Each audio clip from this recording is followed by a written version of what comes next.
தொடர்ந்து பாஜகவை பத்தி தாவேகா பேசல, விஜய் வந்து பேசல அப்படின்ற குற்றச்சாட்டு இருக்கு.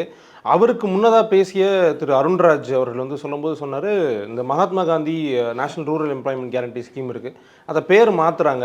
அது குறிப்பா வந்து வேற மொழியில அதோடைய பேரை வந்து ஃபிக்ஸ் பண்ணியிருக்காங்க. அது தப்பு. அந்த மாதிரி பண்ணக்கூடாது. இந்தியா எல்லாருக்குமான நிலம் அப்படின்னு அவரும் பாஜகவை நேரடியாக வந்து கண்டிக்கிறேன்னு சொன்னாரா? இல்ல அது அது அதை வந்து எதிர்த்து தானே அவர் பேசுறாரு. அதாவது அருண்ராஜோட மதிப்பு எவ்வளோ அப்படின்னா, அந்த கட்சிக்கும் அவருக்கும் தூரம். மதிப்பே கிடையாது. இப்போ நேற்று கூட ஒரு பத்திரிகையாளர் கேட்குறாங்க, ஏங்க நாளைக்கு விஜய் எந்த வழியாக வராரு, எப்படி வராரு எனக்கே தெரியாது. அவ்வளோதான் அவரோடது. அதே மாதிரி அனைத்து கட்சி கூட்டம் போட்டால் நான் போய் கலந்துக்குவேன்னு ஒரு நாள் சொல்கிறாரு. 2 நாளில் டக்குன்னு மைண்டில் என்ன யோசிச்சாருன்னு தெரியல, போகிறதில்ல. ட்விட்டரில் பாஜகவை எதிர்த்து பேசுவார். ஆன் ஸ்க்ரீனில் பாஜகவை பேச மாட்டார்.